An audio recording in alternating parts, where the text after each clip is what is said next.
कन्या सासुऱ्यासी जाय मागे परतोनी पाहे तैसे झाले माझ्या जीवा केव्हा भेटसी केशवा चुकली माये बाळ हुरहुर पाहे तैसे झाले माझ्या जीवा केव्हा भेटसी केशवा जीवना वेगळी मासोळी तैसा तुका तळमळी तैसे झाले माझ्या जीवा केव्हा भेटसी केशवा पांडुरंगा करू प्रथम पांडुरंगा करू प्रथम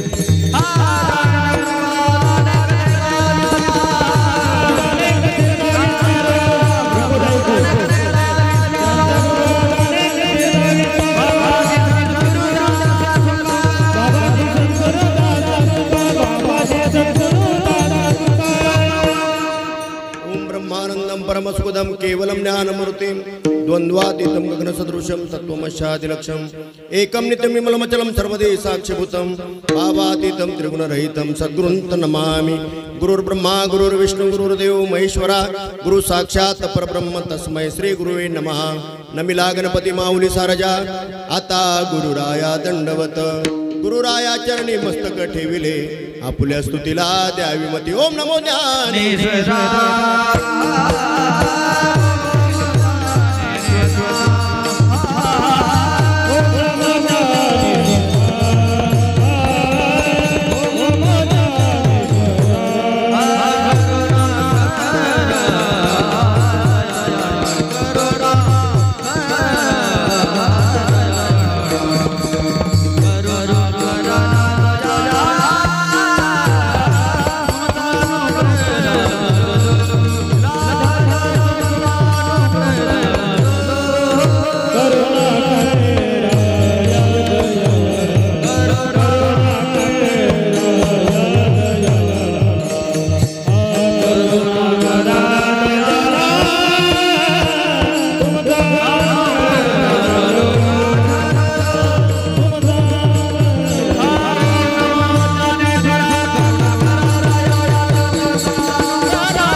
कन्या सासुऱ्यासी जाय मागे परतोनी पाहे तैसे झाले माझ्या जीवा केव्हा भेटसी केशवा प्रस्तुत प्राप्त प्रसंगी उपस्थित तुम्हा सर्व श्रोते सज्जन माता पित्यांच्या सेवेकरता निवडलेला अभंग जगद्गुरु जगदवंदनीय श्रीमंत वैराग्याचे महामेरुमणी भागवत धर्माचे कळसंत तुकाराम महाराज यांचा चार चरणाचा सर्वांच्या परिचयाचा पाठातला अभंग विठ्ठला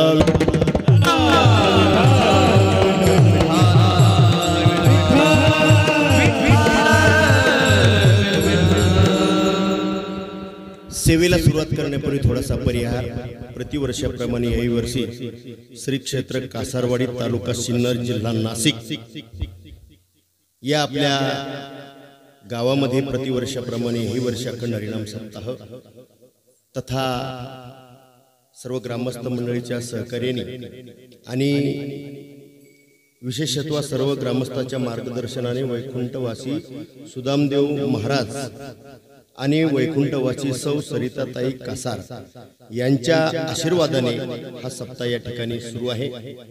या वर्षी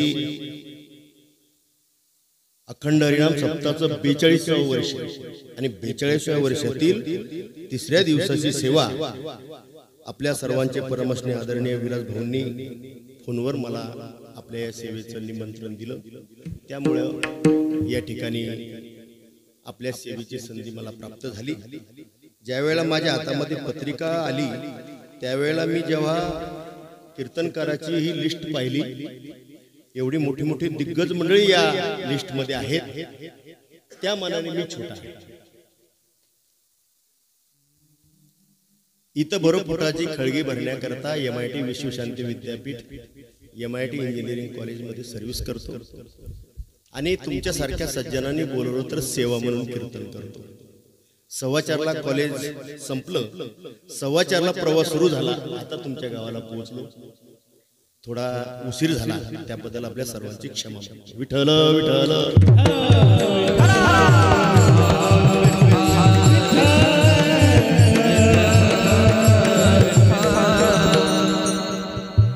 या ठिकाणी जरी उशीर झाला, गाडी जरी उशिरा सुटली तरी वेळेवर ड्रायव्हर नक्की पोहोचवणार. विठ्ठल विठ्ठल.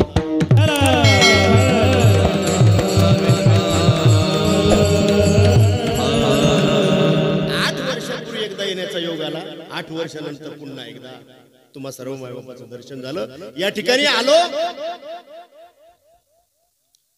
कीर्तनाच्या साथीला. 42व्या वर्षानंतर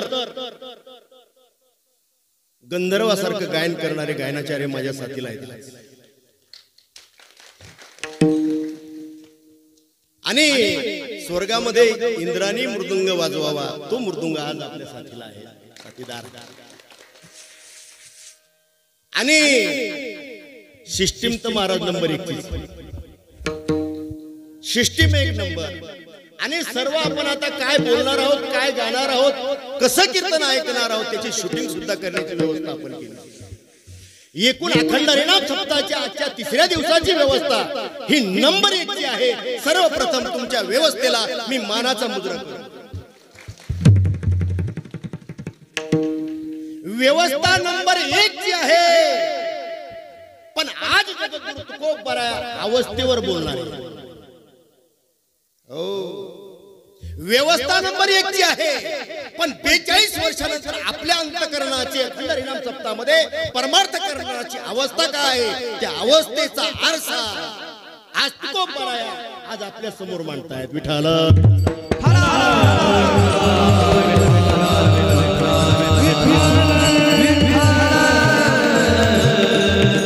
सज्जन हो, प्रपंचामध्ये आणि परमार्थामध्ये व्यवस्थेबरोबर अवस्था बदलली पाहिजे. व्यवस्था बदलली आणि अवस्था जर बदलली नाही तर तो प्रपंच आणि परमार्थ या दोन्ही गोष्टी अधुऱ्या राहतात. बरं, परंतु आपण संसारी माणसं जास्त व्यवस्थेला प्राधान्य देतो, अवस्थेकडे आपलं दुर्लक्ष झालेलं आहे. आणि ते दुर्लक्ष झालेलं तुकोबरा फक्त तुम्हाला निदर्शनाला आणून देतात. व्यवस्था आहे बरोबर आहे, पण अवस्था ही बदलली पाहिजे. व्यवस्थेबरोबर जर अवस्था नाही बदलली तर काय होईल त्याकरता एक उदाहरण तुमच्या पुढे मांडतो. गडगंज श्रीमंती आहे, एकुलती एक मुलगी आहे. त्या मुलीच्या लग्नाचा विचार आईबाप करतायत. आपली जर गडगंज संपत्ती आहे तर मुलाकडची सुद्धा गडगंज संपत्ती असावी. याकरता नाशिक जिल्हा नाही तर पुणे जिल्ह्यामध्ये, मुंबईमध्ये शोधाशोध सुरू झाली. कारण संपत्ती भरपूर आहे. आता मुलीच्या पुढच्या भविष्याची व्यवस्था पाहण्याकरता हा आई वडील महाराज हा 5 जिल्हे फिरतायत ती व्यवस्था पाहण्याकरता. आणि योगायोगाने पुणे जिल्ह्यामध्ये, प्रत्यक्ष पुण्यामध्ये सदाशिवपेठमध्ये ज्याचा 25 कोटीचा बंगला आहे हा त्या मुलाच्या घरी.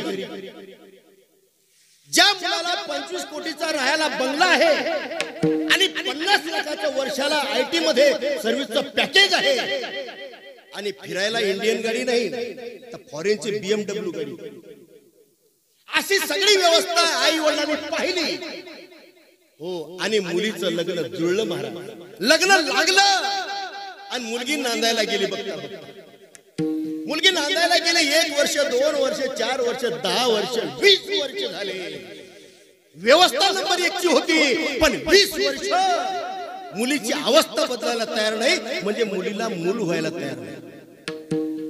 व्यवस्था नंबर 1 ची पाहिली आई वडिलांनी, पण मुलीची अवस्था बदलायला तयार नाही, तिला मूलबाळ होत नाही. मी तुम्हाला असं विचारतो, त्या मुलीची व्यवस्था नंबर 1 ची होती, अवस्था बदलत नाही, त्या मुलीची व्यवस्था आणि अवस्था तुमच्या पुढे मांडली. मला सांगा त्या मुलीचा संसार सुखाचा का दुःखाचा?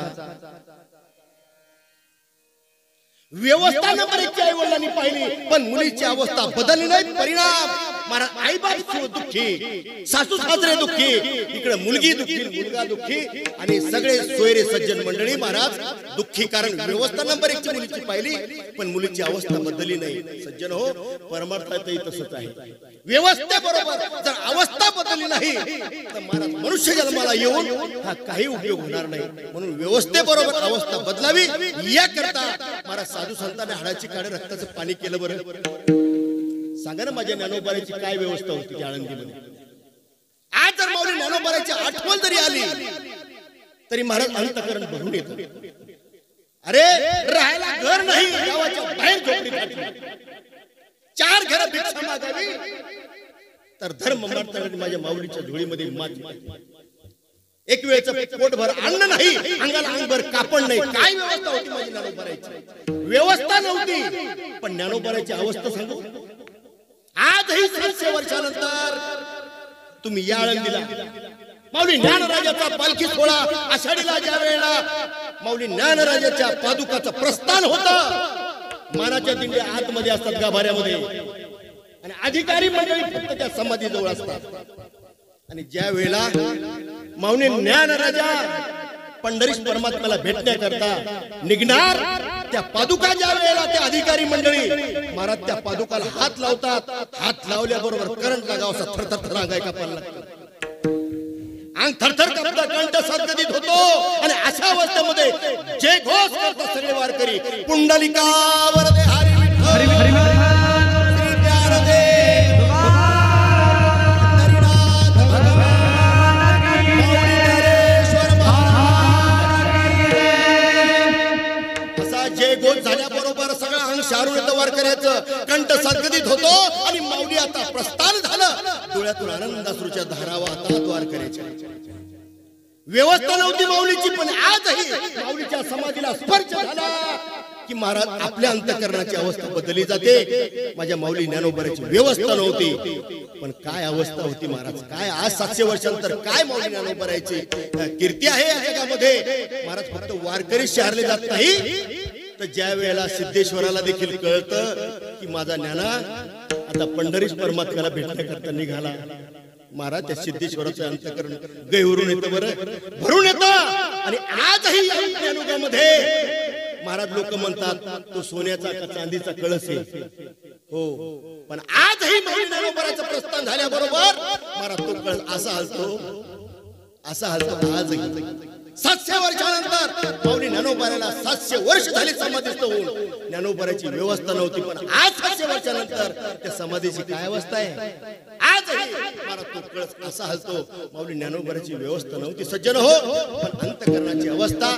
आज प्रत्येक वारकरी ज्या वेळेला पालखीमध्ये सामील होतो ना त्यावेळेला कुणाचं नाव घेतात. ज्ञानोबा माऊली तुकाराम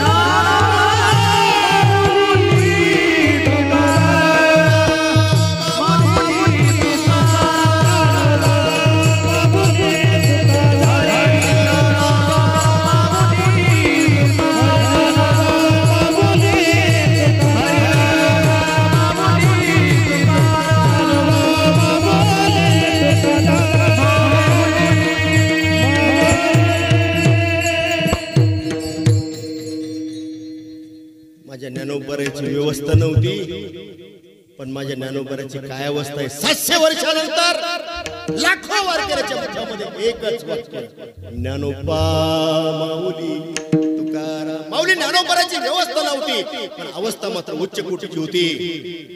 नामदेवराची काय व्यवस्था होती. 14 माणसाचं कुटुंब, पोटाला पोटभर अन्न नाही. हो कधी कधी उपाशी पोटायचं झोपायचं हे कुटुंब. पण नामदेवरायची अवस्था काय. दिवाळीचा सण आला नामदेवराय रावळामध्ये गेले. सण दिवाळीचा आला नामा रावळाशी गेला. देवा सगळं गाव पंढरपूर आता दिवाळीचा सण साजरा करते. तुम्ही पण चला ना आमच्या घरी. काय अवस्था आहे नामदेवरायची? व्यवस्था नव्हती, खायला पोटभर अन्न नाही घरामध्ये, पण जगाचा बाप अखिल कोटी ब्रह्मांड नाही पांडुरंग परमात्मा, त्या पांडुरंग परमात्म्याला नामदेवराय म्हणतात, देवा चला आमच्या घरी. काय होतं नामदेवरायच्या घरी? पण देवानं विटेवरून उतरावं, नामदेवराचं बोट धरावं आणि नामदेवराच्या घरी तुरु तुरु चालत यावं. बसायला काय देवाला? नामदेवराच्या घरी बसायला काय घोटी होती का? पोत होतं, पोत ते पोत देवाला बसायला टाकलं. जगाचा बाप त्या फाटक्या पोत्यावर बसला. काय नामदेवराची अवस्था आहे परमार्थामध्ये? परमार्थामध्ये व्यवस्थेला महत्व नाही सज्जन हो. परमार्थामध्ये अवस्था निर्माण झाली पाहिजे अंतःकरणाची. महाराज त्या अवस्थेचा परिणाम जगाचा बाप त्या पोत्यावर बसला. आता आंघोळीला पाणी काढलं, काही नाणीगर होतं का आपल्यासारखं मोठं? काय शावर होतं का वर बसवलेलं? नाही हो. हा गल्लीमध्ये दगड मांडला आणि जगाचा बाप त्या दगडावर गोनाईनं बसवला आंघोळीसाठी. जगाचा बाप हा महाराज नाहू घातला हो त्या गोण्या मातेला. आणि महाराज स्नान झालं. आता स्नान झालं तर आपल्याकडे कसं लगे महाराज पाय धुवायला गेले की लगेच टावेल तरी होता. महाराज गोनाबाईला आपल्या लुगड्याचा पदर काढला आणि जगाचा बाप पुसला हो. व्यवस्था नव्हती माझ्या नामदेवरायच्या घरी, पण नामदेवरायच्या परमार्थाची अवस्था किती उच्च कोटीची होती. महाराज आज परमार्थामध्ये आणि प्रपंचामध्ये आपण व्यवस्थेला प्राधान्य देतो, अवस्थेला प्राधान्य देत नाही. परंतु तुकोबाराय म्हणतात मनुष्य जन्म मिळाला, अरे संसार व्यवस्थेमध्ये करा आणि परमार्थ जर करायचा असेल तर अवस्थेचा विचार करावा लागेल. विठ्ठल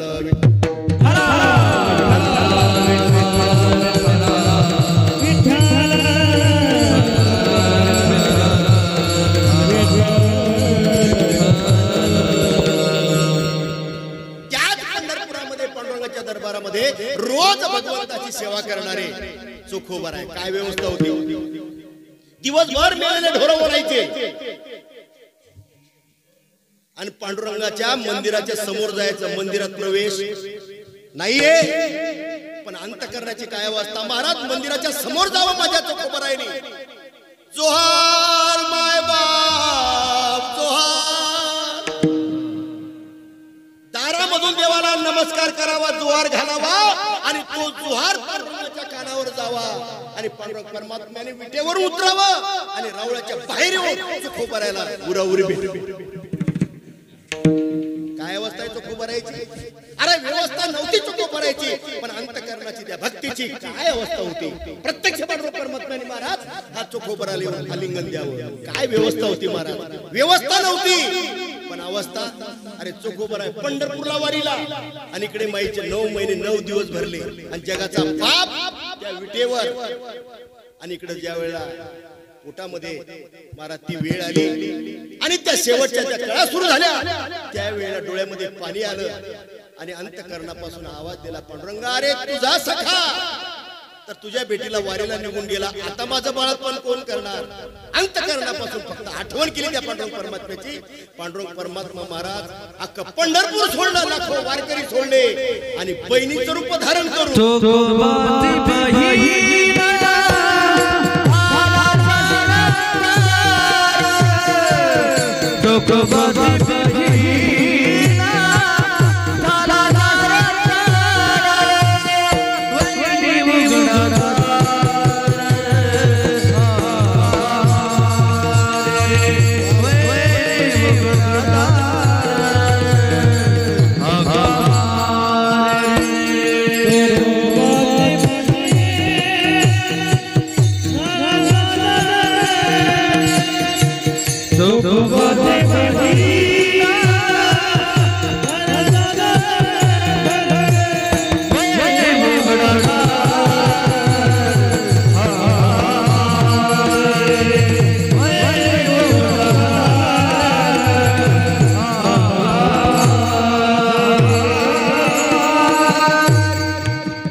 आईचं बाळंतपण केलं. महाराज चोखोबारायची व्यवस्था नव्हती पण पत्नीच्या बाळंतपणाला जगाचा बाप धावून आला.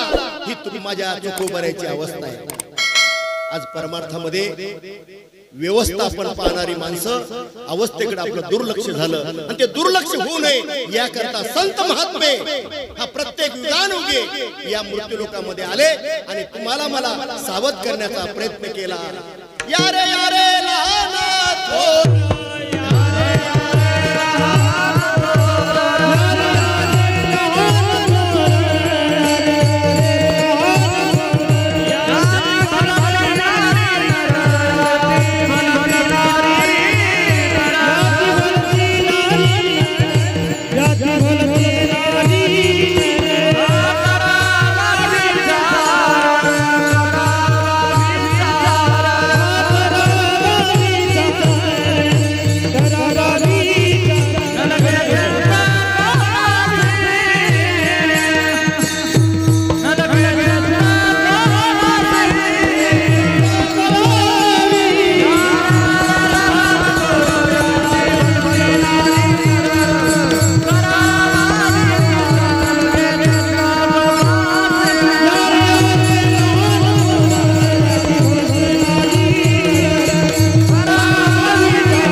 आणि थोडा विचार तुमच्या पुढे मांडला. करावा विचार आणि विचार व्यवस्थेचा करू नका. परमार्थ जर करायचा असेल तर व्यवस्था कशी असू द्या पण अवस्था आपली बदलली पाहिजे. महाराज पूर्वी व्यवस्था नव्हतीच. मी दुसऱ्याचं काय सांगू, मी माझं सांगतो. वडिलांनी आयुष्यभर लोकांचं सालानं काम केलं आणि आईनं दुसऱ्याची मजुरी केली. दिवसभर शेतामध्ये मजुरी करायची आणि संध्याकाळी घरी आल्यानंतर मोठ्या मोठ्या लोकांचं दळण काढण करायचं. कुठे व्यवस्था होती? व्यवस्था नव्हती. पण अवस्था काय होती महाराज? कधीच आईच्या आणि वडिलांची वारी चुकली नाही. वारी चुकली नाही. त्याचा परिणाम सांगतो तुम्हाला काय झाला. व्यवस्था नव्हती. कधी कधी अर्धपोटी आम्ही उपाशी झोपलो. व्यवस्था नव्हती आमची. पण अवस्था काय होती? पंढरपूरला गेलं पाहिजे काही झालं तरी. आई वडिलांची वारी अखंड चालू होती. पण काय झालं माहिती का? व्यवस्था नव्हती. पंढरपूरची वारी अखंड चालू होती. आम्ही 10 भावंड होतो. 10. पण त्या भगवंताची त्या जगनियंत्याची काय अवस्था व्यवस्था होती माहित नाही. आम्ही 10 भावंड होतो. फक्त आज 2 जिवंत आहोत. लेकरू झालं की मरायचं, लेकरू झालं की मरायचं आणि आई तर वारी करायची. लेकरू झाले की वारायचं, लेकरू झालं की मरायचं. त्यावेळेला एक वेळेला वारीला आई गेली आणि पांडुरंगा समोर पदर पसरला. पांडुरंगा, अरे लेकरू होतंय मरतंय. तरुणपणामध्ये लेकरू मरते, लग्न झाल्यावर लेकरू मरते. अरे मी मेल्यानंतर माझी वारी करणारा एखादा तरी जिवंत ठेव.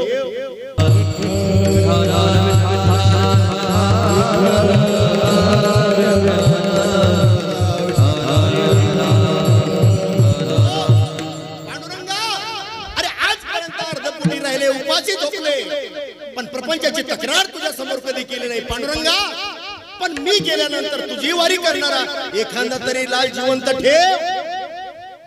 आईनं पदर पसरला.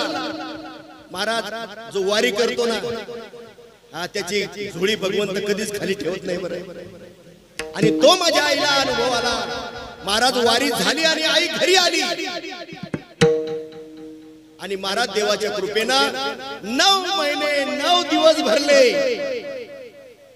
12/4/1970 आजचा दिवस. आणि विशेषत्वाने त्या दिवशी रामनवमी होती. संपूर्ण भारतभर रामनवमी रामनवमीचा उत्सव चालू आहे आनंदामध्ये आणि अशा या आनंदाच्या वातावरणामध्ये 12/4/1970 ला मुलगा जन्माला आला. तो आजपर्यंत जिवंत आहे. तुमच्या पुढे तो उभा आहे. विठ्ठल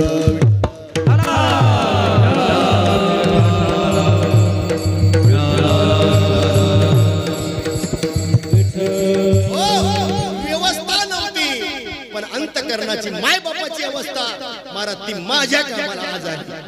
अंतकरणापासून त्याने आयुष्यभर पोटाला पोटभर न मिळू दे पण अंतकरणाची अवस्था पंढरपूरला गेलं पाहिजे, आळंदीला गेलं पाहिजे, वारी केली पाहिजे.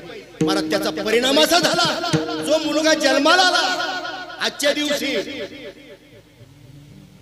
त्याचा आजपर्यंत शाळेमध्ये गेल्यानंतर शाळेतून घरी आलं की आईने सांगायची राम हरिपाठासाठी मंदिरावर जायचं तर भाकर मिळेल.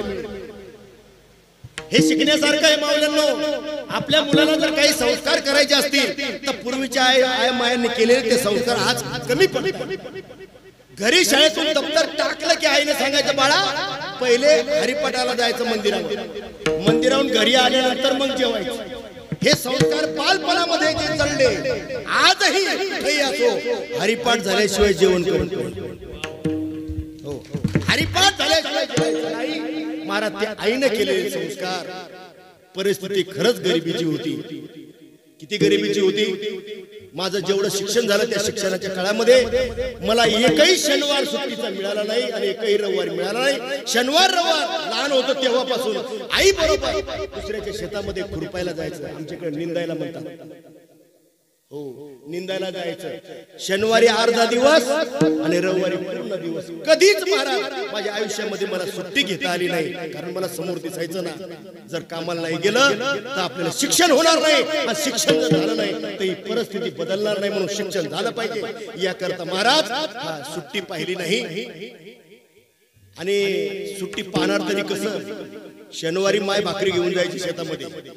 अर्धा दिवस झाला की शाळेत सुटली की शेतामध्ये भाकरी न्यायची कारण घरी भाकरी नसायची. हो आम्हाला त्याचा परिणाम असा झाला. एक दिवस ही सगळी मित्रमंडळी म्हणली का रे राम अरे रोज उठला की एकही सुट्टी नाही. उठलं की काम उठलं की काम. अरे काय आपलं खेळायचं बागडायचं वय जाऊ आपण आजचे दिवस नको जाऊ होतो कामाला.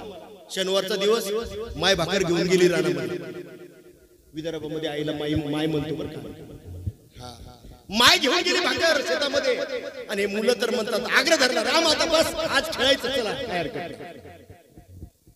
महाराज त्या मुलाचं ऐकलं आणि मी गेलो ना त्या मुलाबरोबर खेळत दिवसभर खेळलो काय बागडलो काय पोहलो काय काय ते बोर खा काय काय काय शेतामध्ये. पण भूक लागल्यावर महाराज भूक लागली झाली ना आठवण. घरी आलो घरी भाकर कुठे. चुलती होती शेजारी. चुलती सांगले अरे येड्या तू माय सकाळी गेली तू यासाठी भाकरी घेऊन शेतात जा तुला जर जेवायचं असेल तर. पण आता अर्धा दिवस होऊन गेला आणि आता जायचं कसं म्हणून गेलो नाही. महाराज सायंकाळची वेळ झाली आणि माय तिथून शेतामधून घरी आली. आणि घरी येताना घरी गाय होती ते वासरू होतं. त्या गायीच्या वासरावर कवळ्या गवताचा भारा होता डोक्यावर आणि त्या कडेवरती पाण्याची भरलेली कळशी होती. अजूनही माय मला डोळ्यासमोर दिसते. हो जशी जशी माय जवळ येऊ लागली परिस्थिती नव्हती पण महाराज व्यवस्था नव्हती. हो पण अवस्था काय होती त्यावेळेला. जशी जशी माय जवळ येत होती तसं आज अंग असं थरथर कापायला लागला. राम आता आज काय खरं नाही. आज मायचा अपराध केला तू आज तुला मार बसणार आहे. आज खूप मारणार आहे माय तुला. महाराज जशी जशी माय जवळ येत होती तसं तसं अंतकर ऑटोमॅटिक डोळ्यामधून गंगा यमुना सुरू झाल्या. माय आली डोक्यावरचा भारा टाकला कळशी ठेवली आणि माग माय फिरली. जशी फिरली तशी अंतकरणातून हंबरडा पडला. मारू नको तुझा अपराधी आहे मी. मारू नको मला. आज मी तुझा अपराध केला मारू नको मला. असं अंग थरथर कापलं. मोठ्याने रडू लागलो. तेवढ्यामध्ये महाराज मायनं मारलं नाही. हो जवळ आली छातीला लावलं आणि अंबरडा पडला चांडणी. 2 रुपयासाठी लेकराला दिवसभर उपाशी मारलं. विठ्ठल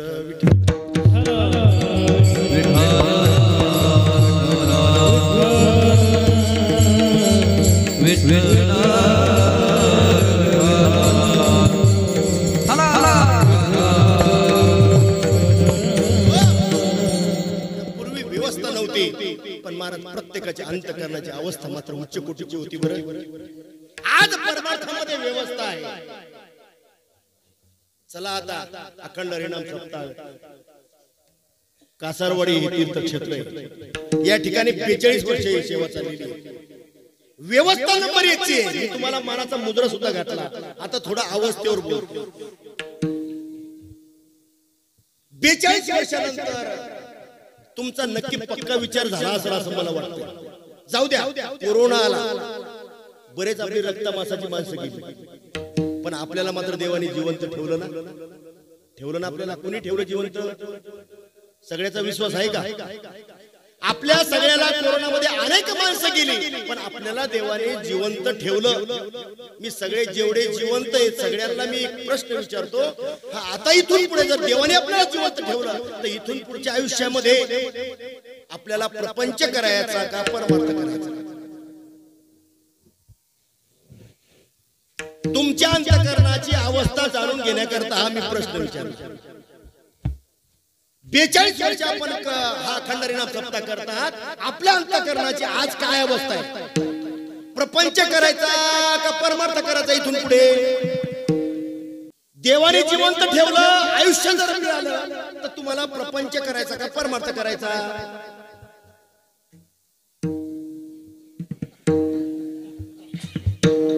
सगळे बोलतात पण माझ्यापर्यंत काय आवाज येत? पण गड्या तुम्ही बोला का न बोला, पण तुमच्या चेहऱ्यावर सांगतो, महाराज आम्हाला थोडा प्रपंच करायचा, थोडा बरोबर आहे ना? परमार्थ करायचा, थोडा प्रपंचही करायचा आणि थोडा परमार्थ करायचा. आपलं पक्क ठरलं ना? आता पक्क ठरलं ना? इम्पॉसिबल, शक्य नाहीये. आपलं ठरलं प्रपंचही करायचा आणि परमार्थही करायचा, पण ते शक्य नाहीये. कसं शक्य नाहीये? तुम्हाला प्रॅक्टिकली सांगतो. कारण इंजिनिअरिंग मध्ये फक्त थेअरी शिकवली जाते. Theory with practical is equal to engineer. फक्त थेअरी शिकवली जाते आणि परमार्थामध्ये सुद्धा देवा फक्त थेअरी शिकवली जाते, प्रॅक्टिकल शिकवलं जातं. मी तुम्हाला थेअरी सांगतो परमार्थातली आणि प्रॅक्टिकल सांगतो. मृदुंगाचार्य माझ्या सेवेला आहेत. आता थेअरी मी बोलतो, प्रॅक्टिकल ते वाजवतो. दिन दिन दिट दिट धागे धागे धागे धात्र कत कीट तक धान धान धा कत धान धान धा कत धान धान धा कत धान धान दिन.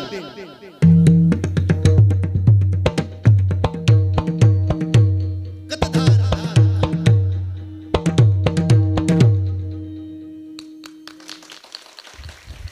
म्हणजे तुम्हाला थिअरी आणि प्रॅक्टिकल कशाला म्हणतात ते तुम्हाला कळावे याकरता बरं का.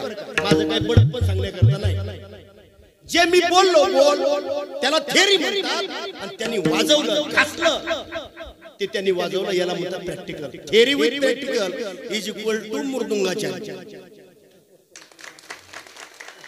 आता दुसरं सांगतो यांच्याकडे. सा सा नि ध म प नि ध प म ग ग रे सा नि ग रे सा. सा सा म म प प प नि ध म प ध प प सा सा नि ध म प नि ध प म ग ग रे सा नि ग रे सा. हो, आता जे मी बोललो ती थेअरी आहे. जर प्रॅक्टिकल जमलं तर बरं, नाही तर मग विशारद होऊ शकत. ही प्रेमाची सेवा आहे, आनंदाची गोष्ट आहे. पण विशारद जर व्हायचं असेल तर theory with practical is equal to विशारद. Theory with practical is equal to मृदुंगाचार्य. मग परमार्थामध्ये theory with practical is equal to हरिभक्त परायण. असं काही आहे का नाही? असावं का नसावं? आपण सर्वांनी ठरवलंय आज आपल्याला प्रपंचही करायचा आणि परमार्थही करायचा. पण संत महात्मे सांगतात ते शक्य नाही. कसं शक्य नाही? त्याच्याकरता प्रॅक्टिकल तुम्हाला करून दाखवतो. जरा इकडे लक्ष द्या. तुम्ही जरी अंधारात असला तरी मी उजेडात असल्यामुळे तुम्हाला माझं प्रॅक्टिकल नक्की दिसेल. आता तुम्ही घरापासून कीर्तनाला आला, एका पायने आला का दोन पायने आला? अवघड आहे का सोपं आहे? तुम्ही कीर्तनाला आला, दोन पायने आला का एका पायने आला? किती पायरी आला? दोन पायरी. हे सगळ्यांनी पक्क ठरवलेलं आहे ना? पक्क झालं सगळ्याचं, आता बदलायचं नाही बरं का. जर तुम्ही कीर्तनाला दोन पायरी आला असं जर तुमचं मत असेल तर शास्त्रीय दृष्ट्या ते सिद्ध होत नाही. कसं सिद्ध होत नाही? दोन पायरी आला असं जर तुमचं मत असेल तर तुम्ही असं यायला पाहिजे होतं. तुम्ही असे आलात का? मग एका पायरी आला का दोन पायरी आला? आता एका पायरी विठाला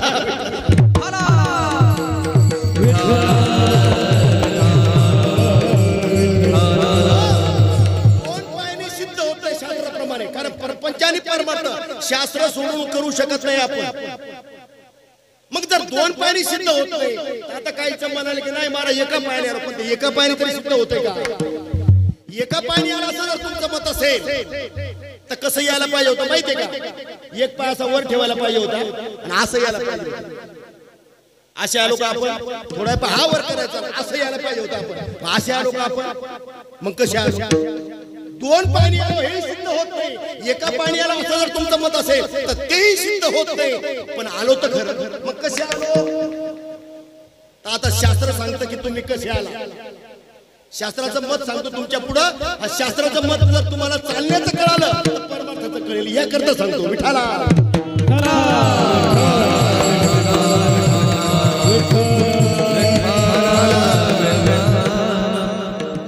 दोन पायाने सिद्ध होत नाही, एका पायाने सिद्ध होत नाही. मग आपण आलो कसे? तर बघा, ज्या वेळा उजवा पाय जमिनीवर होता त्यावेळा डावा पाय अध्यांतरी गेला, आणि ज्यावेळा डावा पाय जमिनीवर आला त्यावेळा उजवा पाय अध्यांतरी गेला. माय बाप, जसं या डाव्या उजव्या पायाचं चाललंय ना तसं आपला प्रपंच आणि परमार्थ चाललाय. बरं, ज्या वेळेला आपण वारीला असतो त्यावेळेला पेरणी करायला घरी थांबता येते का? नाही, आपण वारीला गेलो, परमार्थ म्हणून वारीला गेलो तर प्रपंच करायला हा घरी पेरणी करायला थांबता येते का? नाही ना. मग पेरणी करायला जर घरी थांबलो तर वारी होते का? म्हणजे आपली आता अवस्था कशी आहे ना? परमार्थ आणि धड प्रपंच, म्हणजे प्रपंचही नाही धड आणि धड परमार्थही नाही, अशी आपली अवस्था आहे. हो, आणि ही अवस्था महाराज जर परमार्थच करायचा असेल तर प्रपंच करून परमार्थ करता येईल. पण त्याकरता व्यवस्थेपेक्षा साधू संतांनी अवस्थेला प्राधान्य दिलं, आणि ती अवस्था जाणून घेण्याकरता महाराज जगद्गुरु तुकोबारायचा आज अभंग मी घेतलेला आहे. जगद्गुरु तुकोबारायचा आपण थोडासा विचार करू. तुकोबारायची तरी व्यवस्था होती का? महाराज दुष्काळ पडला, अन्न करता करता महाराज एक पत्नी वैकुंठवासी झाली. काय तुकोबारायची व्यवस्था होती? पोटाला पोटभर अन्न नाही, एक पत्नी अन्न न करता गेली, एक भाऊ निघून गेला, आई वडील गेले, आणि अशा अवस्थेमध्ये महाराज हा तुकोबारायचा प्रपंच चालला आणि परमार्थ चाललाय. महाराज प्रपंचामध्ये दानाधीन होती, व्यवस्था नव्हती. पण तुकोबारायच्या अंतःकरणाची काय अवस्था होती? देवा, अरे तुझ्या करता सगळं वाटून दिलं, पोटाला पोटभर अन्न नाही त्याची देखील चिंता करत नाहीये. पण देवा, एवढी तुझी भक्ती करतो, एवढं तुझं नामस्मरण करतो. केवढं नामस्मरण?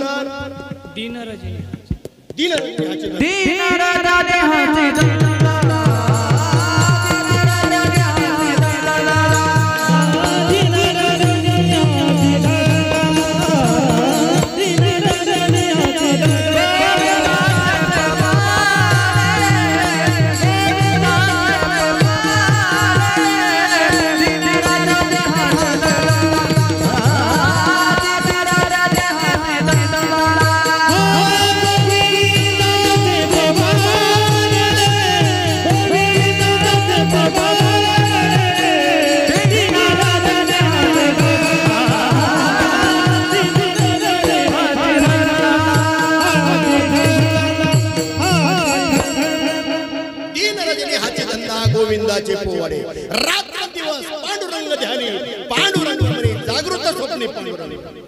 महाराज एवढं करूनही देव दर्शन द्यायला तयार नाही, देवाची भेट नाही.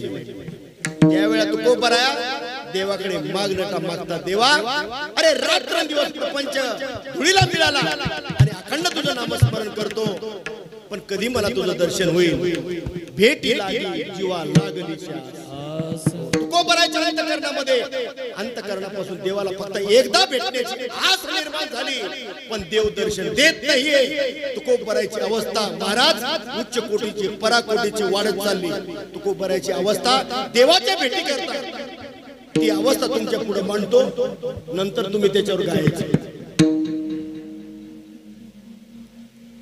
एक कुटुंब आहे, आणि त्या कुटुंबामध्ये महाराज अखंड परमार्थ आहे आणि त्या परमार्थामध्ये पंचारी परमार्थ करत असताना मूलबाळ नाहीये, 12 वर्षांनी मूल झालं. किती आनंद आहे त्या कुटुंबामध्ये. मूल झालं आणि महाराज आई वारली. मूल झालं, आई वारली. ते मुलगी होती, मुलगी 2 वर्षाची ती मुलगी असताना आई वारली. त्यावेळेला त्या भाऊला सांगितलं या सगळ्या नातेवाईकांनी, दादा अरे मला 2 वर्षाची मुलगी आहे, हा लग्न कर, त्या मुलीला सांभाळ करेल ती आलेली बाई आणि तुझा प्रपंच होईल. तू वेड्यावानी करू नको, त्या मुलीचा सांभाळ करण्याकरता लग्न कर.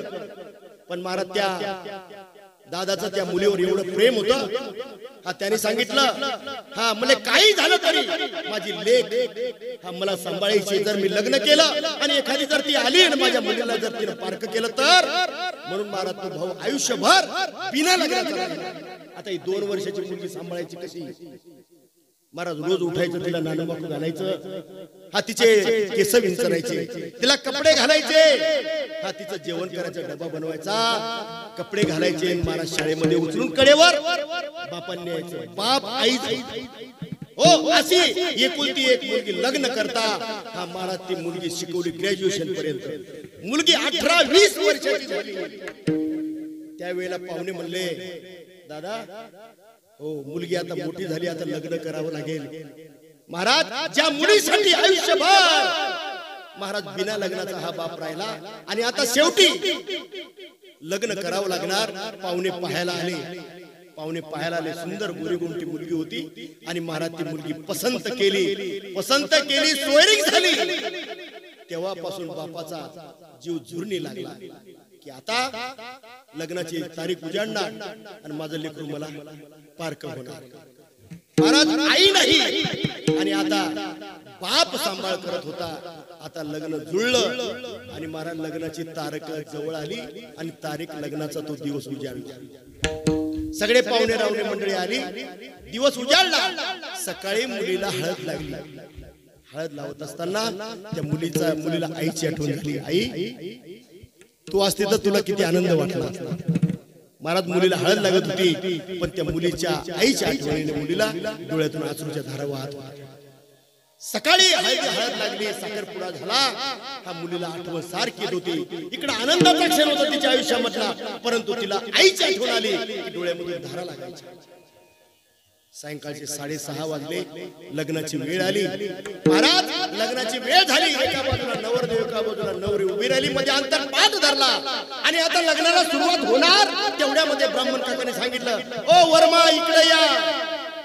वर्मा म्हणजे मुलीची आई.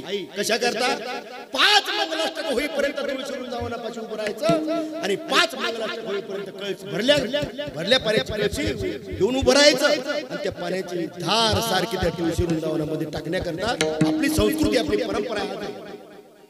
ती आई येत असते भरल्या पाण्याची कळशी घेऊन तिथं उभी राहते.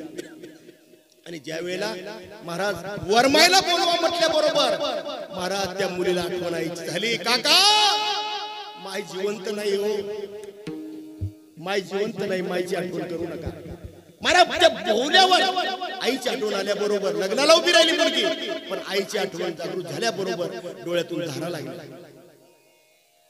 महाराज दुसरी चुलती आली, ती भरल्या पाण्याची कळशी सुरू घेतली आणि 5 मंगलाष्टक झाले. महाराज लग्न लागलं, 7 फेरे झाले आणि आता शेवटचा प्रसंग आहे मुलगी वाट लावण्याचा. गडे हो, मला वाटतं तुम्ही बाप असाल तर नक्की तो अनुभव तुम्हाला आहे. तुम्ही जर आई असाल तर मावल्यावर तुम्हाला तो शेवटचा प्रसंग आठवत असेल आणि जर तुम्ही मुलगी होऊन जर लग्न झालं असेल तर तुम्हाला ते नक्की आठवेल की ज्या वेळेला लग्न लागतं आणि आता जो शेवटचा प्रसंग आहे मुलगी वाट लावण्याकरता महाराज आई जवळ असते, बहीण सगळ्या मावश्या जवळच्या असतात आणि आता ती मुलगी आता वाट लावण्याकरता निघतात. आमच्या विदर्भामध्ये एक पद्धत आहे महाराज, शेवटच्या मंडपाचं टोक असते. हा सगळ्या बाया आपल्या त्या मुली बरोबर असतात तिला वाटी लावण्याकरता. ती मुलगी आक्रोश करत असते, रडत असते, पण त्या मैत्रिणी तिला सांभाळून सांगत असतात, समजावून सांगतात, बाई असं करू नको, बाई असं करू नको. आणि त्या मुलीला वाटी लावण्याकरता शेवटच्या त्या खांबाजवळ जन्मदाता बाप उभा असतो. अरे ज्या बापाने त्या मुलीला आईचं प्रेम दिलं, आयुष्यभर लग्न न करता तिला लालाचं मोठं केलं, तो बाप तिथे उभा होता. जसं जशी मुलगी जवळ येत होती तसं अंतःकरण भरून आलं, कंठ सद्गतीत झाला. आणि जशी ती मुलगी जवळ येते ना, ती मुलगी जवळ आली आणि जवळ आल्यानंतर आमच्याकडे एक पद्धत आहे, एक करा असतो. करा म्हणजे काय, एक मडका असतो, त्याच्यावर पापड ठेवला असतो आणि त्याच्यावर एक कणकेचा दिवा लावलेला असतो, त्याला करा म्हणतात. तो काही मंडळी तो घेऊन येतात आणि त्या मुला मुलीच्या ताब्यात द्यायचा असतो बापाने, आणि देताना आशीर्वाद द्यायचा असतो. महाराज बाप मुलगी जशी जशी जवळ येत होतो तोपर्यंत विरघळून गेला होता. आणि तेवढ्यामध्ये ही मंडळी सांगतात, तात्या द्या एकदा शेवटचा आशीर्वाद. तो करा घ्यायचा असतो आणि त्या मुला मुलीच्या नवरदेव नवरीच्या हातामध्ये द्यायचा असतो. घ्या मुचा करा दोघे आशीर्वाद द्यायचा असतो. महाराज तो करा हातामध्ये वडिलाच्या आला, थरथर थरथर हात कापू लागले, अंतःकरण भरून आला, कंठ सद्गतीत झाला. हा शब्द उठत नाहीये, डोळ्यातून अश्रूच्या धारा सुरू झाल्या. तो करा एकाने घेतला आणि त्या मुलीची आणि त्या बापाची गाठ पडली, एकमेकाच्या गळ्यात पडले आणि ओक्सा बोक शिरू लागले. बाप कधीच रडत नसतो बरं. आयुष्यभर किती संकट आले तरी बाप कधी रडत नसतो. आई मात्र 100 वेळा रडल्याशिवाय राहत नाही, पण बाप कधी रडत नसतो. पण त्यावेळेला मुलगी जेव्हा वाट लावण्याची वेळ येते ना, अरे कितीही पाचार होते बापाच उद्या, त्याच्या डोळ्यामध्ये अश्रूच्या धारा लागतात बरं. बाप बाप स्वाभिमानी बाणा, बाप स्वाभिमानी बाणा, बाप कणखर कणा, त्याच्या काळजात सुद्धा लाजाळूची संवेदना. बाप ढाल तलवार, बाप पेटती मशाल, जेव्हा जागतो ना बाप तेव्हा घर झोपते खुशाल. बाप घराचा रे पाया, आई कळस त्यावर. बाप जेव्हा खचतो ना पाया तेव्हा कोसळते घर. बाप साठवतो अश्रू, वाट पाहतो त्या क्षणाची. लेक सासरी जाताना जन्मभराच रडतो. महाराज मुलगी ज्या वेळेला सासरला निघते त्यावेळेला बापाचा बांध फुटतो आणि मुलीच्या तेव्हा हा बापाची गाठ होते आणि बाप रडतो, मुलगी रडते, अख्खं गाव वाटी लावायला रडत असतं. आणि पूर्वीचा काळ होता, हा पूर्वी गाड्या नव्हत्या, अशा नाही का, कार नव्हत्या, बैलगाडी असायची. मुलगा हा त्याच्या माहेरकडे तोंड करून, मुलगी पाठीमागे तोंड करून, म्हणजे माहेरकडे तोंड करून. महाराज तो मुलावर देव बसला, मुलगी बसली गाडीमध्ये, पण त्या मुलीला पुन्हा आईची आठवण झाली. गाडीतून ताड करून उडी मारली, आली आणि बापाच्या जवळ गेली. दादा आतापर्यंत खा राहा म्हणण्याकरता आई नव्हती, पण मी मात्र जीव घातल्याशिवाय झोपत नव्हती. पण आता बाबा मी निघाले, तुम्हाला माझी शपथ आहे, तुम्ही उपाशी राहू. अंतःकरण भरून आलं. महाराज त्या मुलीला धरलं, गाडीमध्ये बसवलं आणि भरल्या अंतःकरणाने ती गाडी आता निघाली. त्या मुलीच्या अंतःकरणाची अवस्था तुकोबाराने अनुभवली आणि ती तुमच्या करता अभंगाच्या पहिल्या चरणामध्ये.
कन्या सासुऱ्याची जाये मागे परतोनी पाहे.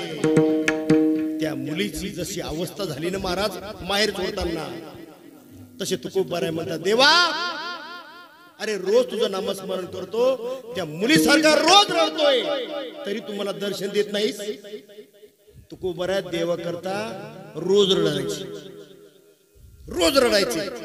आज आपण त्या तुकोबार तुकाराम महाराजांच्या महाराष्ट्रामध्ये जन्माला आलो. परमार्थ चालू आहे आपला, परमार्थ चालू आहे. आणि आपण ठरवलंय आपल्याला प्रपंचही करायचा आणि परमार्थही करायचा. मग आपला प्रपंच जसा चालला तसा परमार्थ चालला का?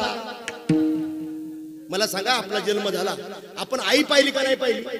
आपली आई आई पाहिली, बाप पाहिला, भाऊ पाहिला, बहीण पाहिली, लग्न झालं, बायको आजोबा बायको पाहिली ना, लाजू नका ना मग. अरे जन्माला आलो, आई पाहिली, बाप पाहिला, बहीण पाहिली, भाऊ पाहिला, लग्न झालं, बायको पाहिली, नवरदेव पाहिला.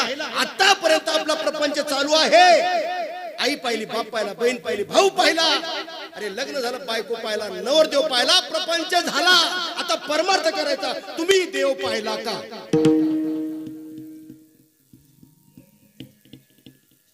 प्रपंच करून परमार्थ करायचा तुम्हाला. तुम्ही सांगितलं सगळ्यांनी की आम्हाला प्रपंचही करायचा आणि परमार्थ करायचा. मग प्रपंचामध्ये आई बाप बहीण भाऊ सगळं आपण पाहिलं, अनुभव घेतला प्रपंचातला. मग आता जर परमार्थ करायचा असेल तर तुम्ही देव पाहिला का? ज्यांनी ज्यांनी पाहिलं त्यांनी हात वर करा, तुमच्या पायावर साष्टांग दंडवत घालतो. ओ माऊल्या हो, जर नवरदेव पाहिला नाही तर प्रपंच होईल का? परमार्थ करताना जर देव पाहिला नाही, देव अनुभवाला आला नाही तर परमार्थ होईल का? नाही घातली असेल माळ, काय उपकार नाही केला, करत असाल वारी, उपकार नाही करत तुम्ही साधू संतावर, पण पाहिला देव. प्रपंच करून जर परमार्थ करायचा असेल तर प्रपंचामध्ये माझ्या बहिणीला माझ्या आईला नवरदेव पाहावा लागतो. जर परमार्थ करायचा असेल तर मायबापांना देव भेटावा लागतो. बरं ज्ञानोबाराय म्हणतात परमार्थामध्ये माझी परमार्थाची सुरुवात देवाला भेटल्यानंतर झाली. देखिला देखिला माय देवाचा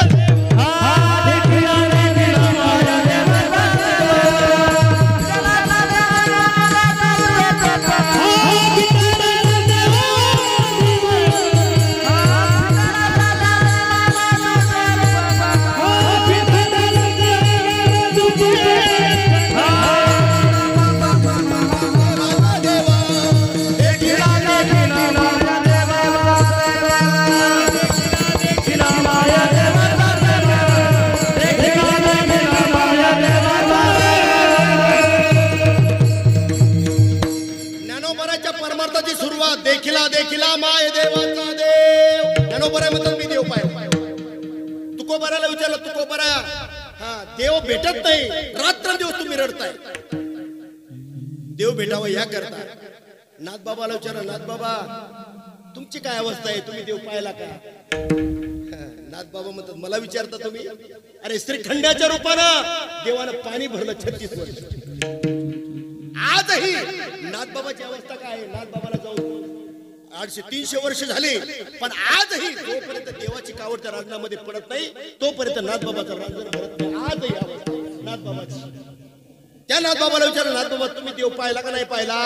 आम्ही चाली लावून म्हणतो, सावळा देखियला आनंदाचा, सावळा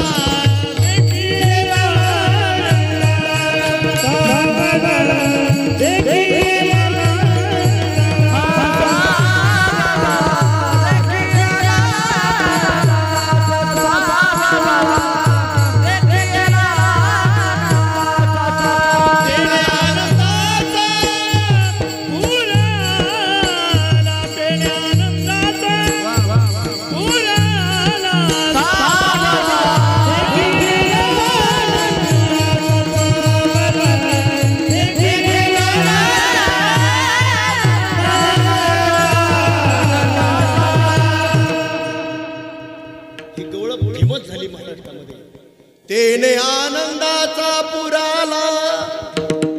नाथबाबा म्हणतात तुम्ही पाहिला आणि त्यामुळे मला आनंद भरून आला आणि आनंदाचा पूर आला. सात्विका भरणे रोमाची दाटणे स्वेदाचे जीवन कापे तो थरारी स्वरूप देखी नेत्री अश्रू त्या भितरी वाहतात.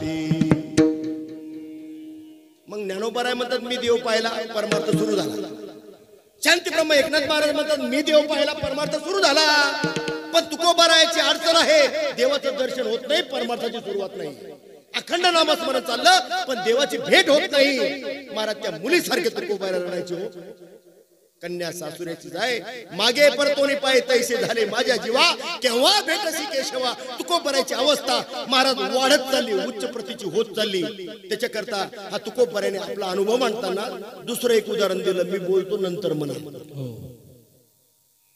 एक कुटुंब आहे हो, जन्मल्यापासून तर शेवटच्या श्वासापर्यंत पांडुरंगाची वारी करणार हे कुटुंब आहे हो. महाराज ज्या वेळेला पती पत्नी दोघं जण वारी करायचे, हा त्यावेळेला आनंदामध्ये वारी चालली. पण मूल झालं, 2 वर्ष वारी पडली. त्या आईची वारी 2 वर्ष पडली. पण ते 2 वर्षाचं झालं, ते चालायला लागलं. मग ती माऊली म्हणते का हो आता मूल चालायला लागलं, म्हणले आपण मुलाला घेऊन जाऊन वारीला. महाराज तुम्ही जर वारीच्या वाटेला आले तर इतके माणसं औशी आहेत अहो, ते वर्षाचे 2 वर्षाचे खांद्यावर घेऊन वारीला असतात.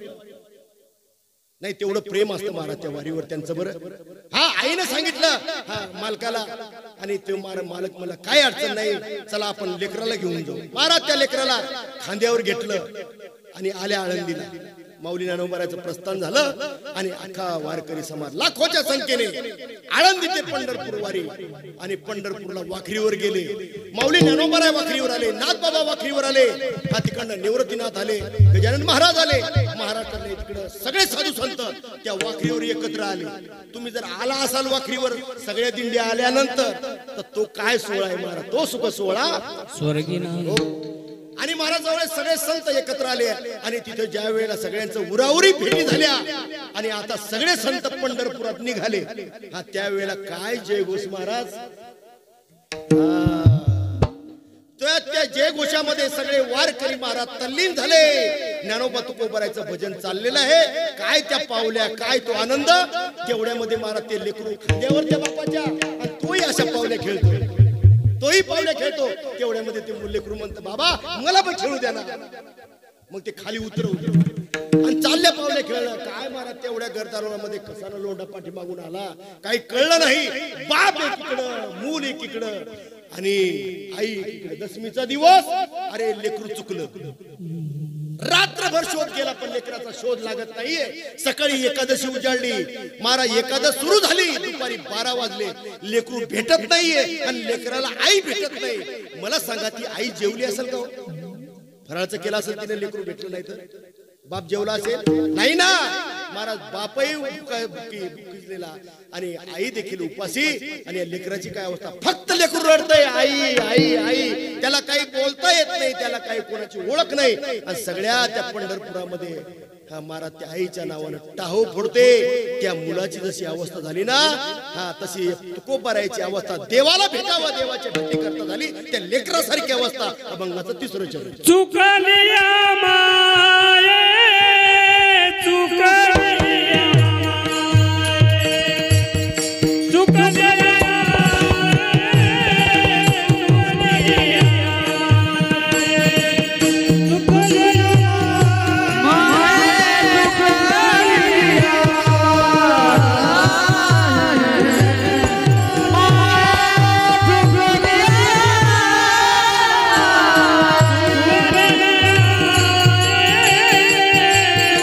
Yeah.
11 वाजत आले त्या लेकरासारखी अवस्था.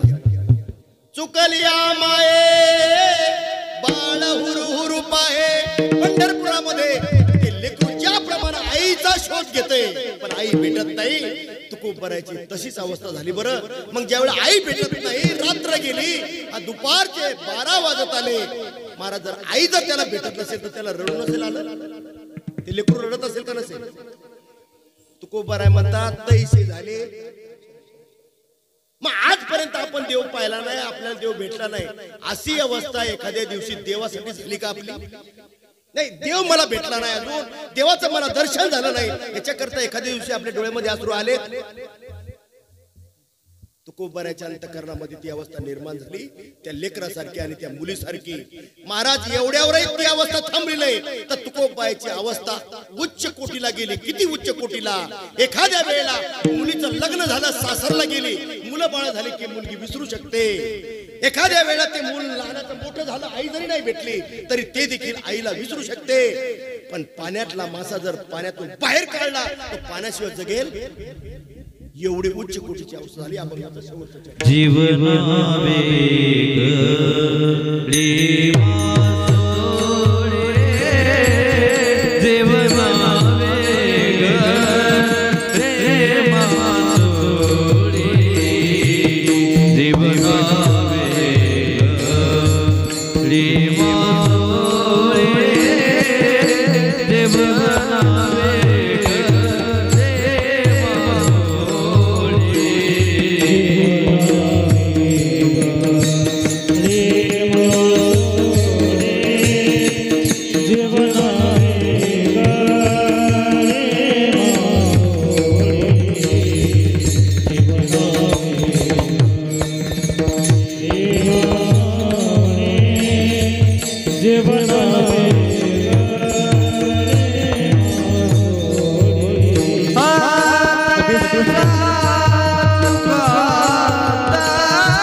11 वाजले.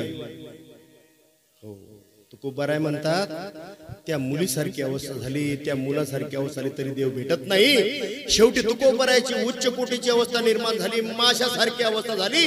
पाण्यातून बाहेर काढलेला मासा तडफड करावा तसा देवाच्या भेटी करता तुकोबाराय तडफडू लागले. मग तुकोबाराला देवाने दर्शन दिलं का नाही आपण शेवटचे 5 मिनिटं घेणारे, पण संप्रदायाच्या नियमाप्रमाणे आधी आपण भजन करू. पण ते भजन आता आम्ही नाही करणार.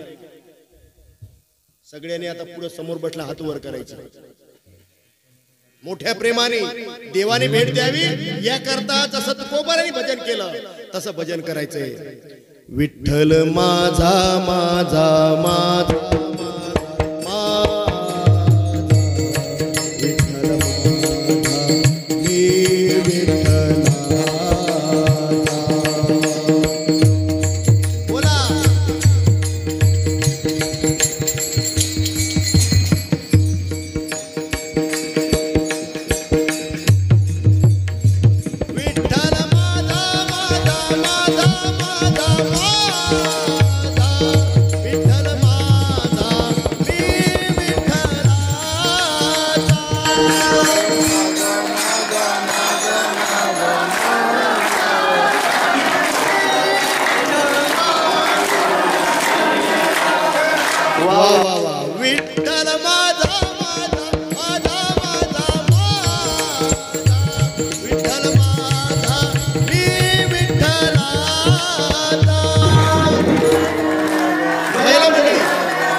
खरं सांगू का, आज तुमच्या गावाला आलो,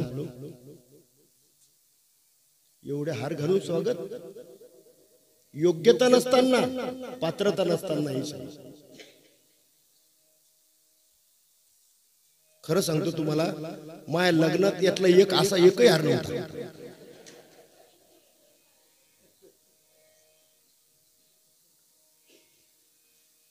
महाराज खायची व्यवस्था नव्हती, पण आज माऊली तुकोबराच्या महाराष्ट्रामध्ये समर्थ सद्गुरू सच्चिदानंद श्रीपाद बाबा रामदास बाबाची कृपा झाली, शिक्षण झालं, नोकरी करता करता आज काय अवस्था आहे.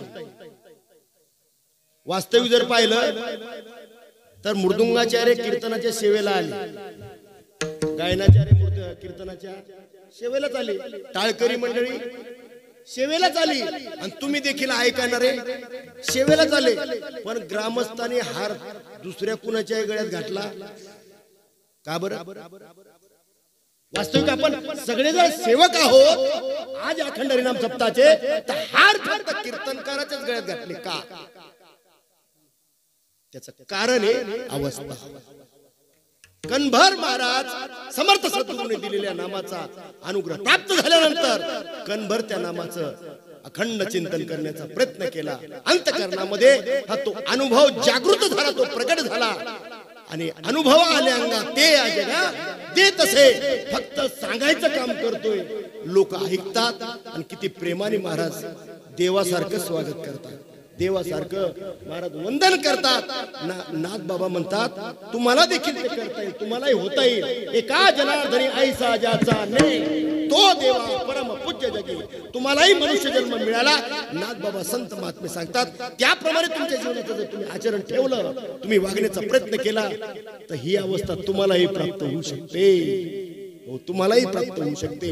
पण ही अवस्था प्राप्त होण्याकरता तुकोबराने काय केलं, तेव्हा तुकोबराची अवस्था प्राप्त झाली फक्त 5 मिनिटांमध्ये. विठ्ठल विठ्ठल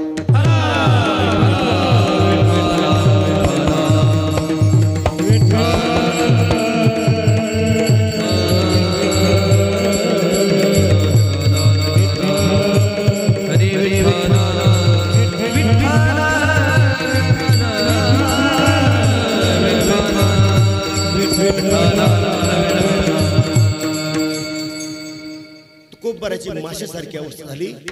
देवाची भेट होत नाही. तुकोबराची तक्रार देवाकडे, देवा अरे पंढरपूरला येतो, तुझ्या सगुण रूपाचं दर्शन मला रोज होतंय, नेहमी होतंय. पण नामदेवरायला कच्च ठरवलं विसोबा काकांनी. कशा करता? अरे सगुण दर्शन होतं, पण निर्गुण स्वरूपाचं दर्शन जोपर्यंत होत नाही तोपर्यंत परमार्थामध्ये पक्क होत नाही माणूस. तुझ्या त्या निर्गुण स्वरूपाचं मला दर्शन होत नाही. त्याकरता तुकोबरा त्या माशासारखे तरपडत होते. शेवटी एक दिवस माझ्या देवाला दया आली बरं, आणि जेव्हा तशी तळमळ निर्माण होते ना, हा देव कृपा करतो.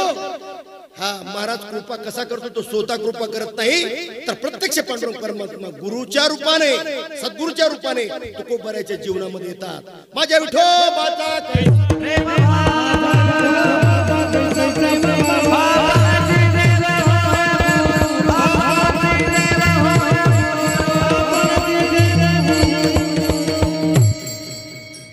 भेटायचं होतं, पण सद्गुरूशिवाय देवाची भेट होत नाही, शास्त्र सिद्धांत आहे.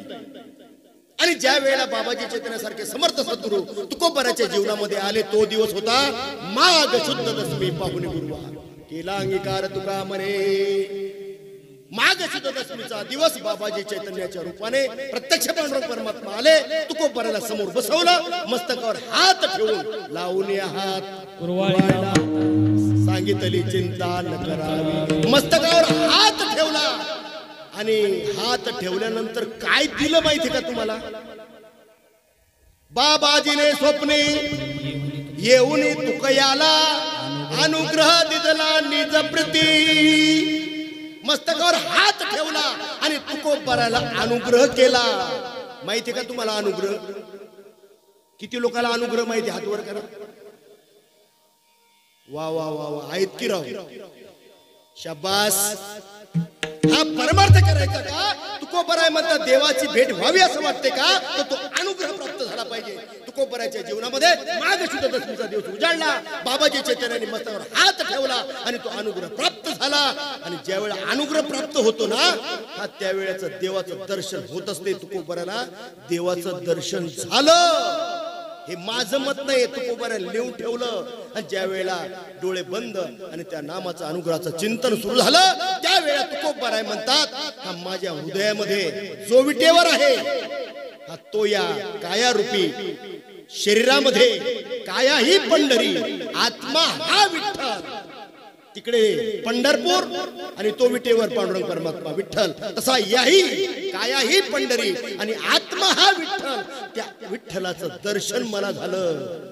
हो ज्ञानोबराय ज्ञानेश्वरी मध्ये म्हणतात तैसा हृदयामध्ये मी रामू. त्या रामाचं मला दर्शन झालं. हा त्या निर्गुण स्वरूपाचं दर्शन झाल्याबरोबर तुकोबरायचं अंतकरण आनंदले मन प्रेमे पाझरती लोच. महाराज मनाला एवढा आनंद झाला डोळ्यामधून घळघळ आनंदाश्रूच्या धारा वाहू लागल्या. कंठी प्रेम दाटे नैनी नीर लोटे हृदयी प्रगटे रामरूप. महाराज पांडुरंगाचं सगुण दर्शन आणि निर्गुण स्वरूपाचं दर्शन होण्याकरता महाराज तुकोबराय माशासारखे तळमळले. तेव्हा माघ शुद्ध दशमीचा दिवस उजाडला.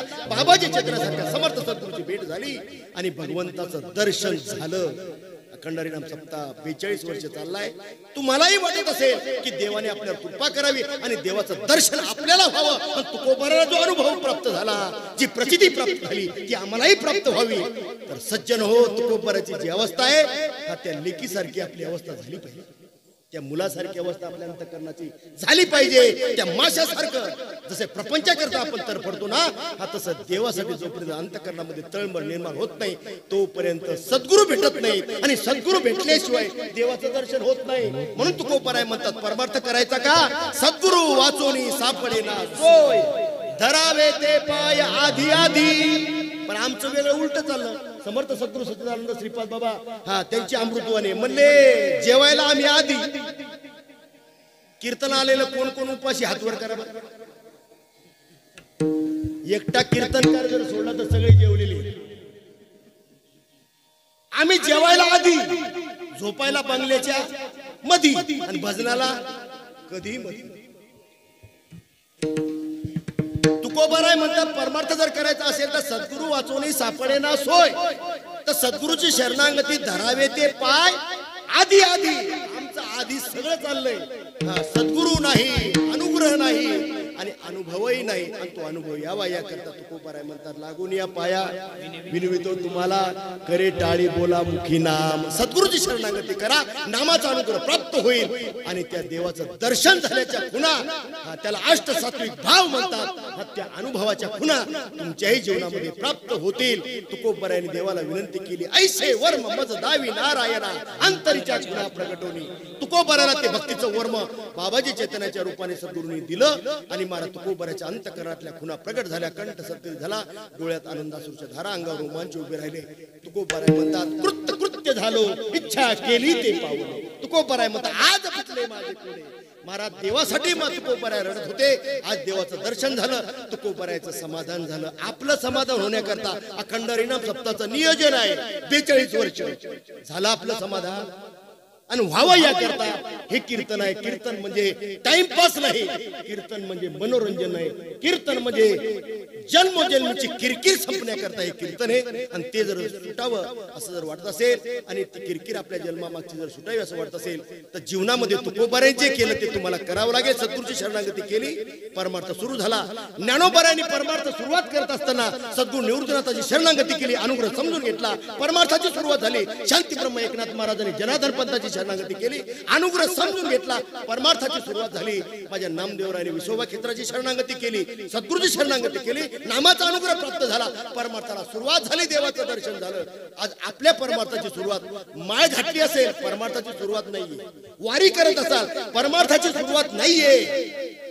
अखंड हरिनाम सप्ताह करत असाल परमार्थाची सुरुवात नाहीये. ज्ञानेश्वरीचं पारायण करत असाल परमार्थाची सुरुवात नाही. हे माझं मत नाही. दासबोधामध्ये प्रत्यक्ष रामदास स्वामी सांगतात परमार्थाची सुरुवात कधी होते. परमार्थामध्ये आपला जन्म कधी होतो. परमार्थाचे जन्मस्थान त्याची सद्गुरूचे भजन. सद्गुरू भजनी समाधान आकस्मिक बारे. महाराज जोपर्यंत सद्गुरूची शरणागती नाही तो अनुग्रह प्राप्त होत नाही, तोपर्यंत देवाचं दर्शन नाही. आणि महाराज देवाचं जर दर्शन नाही तर परमार्थाची सुरुवात कशी होईल? तुकोबारायची परमार्थाची सुरुवात झाली, पण त्याआधी ती अवस्था प्राप्त झाली तेव्हा परमार्थ देव आणि त्या देवाचं दर्शन झालं. आपल्याही आयुष्यामधलं बरंच आयुष्य आपलं निघून गेलं. इथून पुढच्या आयुष्यामध्ये काही ऐशी दशा हो ही अवस्था आपल्या अंतःकरणामध्ये निर्माण व्हावी. काही ऐशी दशा येईल माझ्या अंगा चित्त पांडुरंगा झुरत असे. जर आपलं अंतःकरण भेटीसाठी पंढरनाथाच्या झुरलं तर आजही पांडुरंग परमात्मा दर्शन देतो. बरं दर्शन देतो. आजही देव भेटतो, आजही त्याचं दर्शन होतं आणि आजही परमार्थ सुखाचा सुरू होऊ शकतो. पण आधी आपण ठरवलं पाहिजे. म्हणून कबीर महाराज म्हणतात जाता जाता जर काही करायचं असेल तर कल करे सो आज कर. परमार्थ करायचा का त्याच्याकरता काही तळमळ व्हावी असं वाटतं का? तर मग कल करे सो आज कर. आज करो से अब निकल जाएगा श्वास तो करेगा. जोपर्यंत श्वास चालू आहे तोपर्यंत ठरवा त्या देवाने मला एकदा तरी भेटावं, एकदा तरी भेटावं. अरे बाबा त्या गवळणीचा विचार पहा. हो त्या गवळणीचा विचार पहा. काल्याच्या प्रसंगामध्ये तुम्हाला अनुभव येईल. काय कोण होतो बोबड्या वाकड्या काय ते मंडळी होती, पण देवाने त्यांच्याकरता अवतार घ्यावून त्यांच्या बरोबर लीला करावी. मला भगवंत हा जो अंतःकरणापासून त्याची सेवा करतो तो त्याच्याकरता येतो. बरं त्याच्याकरता तो त्याला दर्शन देतो. बरं सगळ्या साधू संतांनी देव अनुभवला, देव पाहिला आणि त्या देवाच्या अंतःकरणापासून भक्ती केली. मला वाटतं अखंड हरिनाम सप्ताहामध्ये आपण हा मार्ग दावून गेले. आधी दयानिधी संतते त्या मार्गाने चालण्याचा प्रयत्न करूया आणि तो प्रयत्न हा नक्की एक ना एक दिवस यशस्वी व्हावा याकरता मी पांडुरंगाच्या चरणी नतमस्तक होतो आणि तुमच्या करता मागणं मागतो. देवा हा काही नाही अकल्प आयुष्य व्हावे तया कुळा.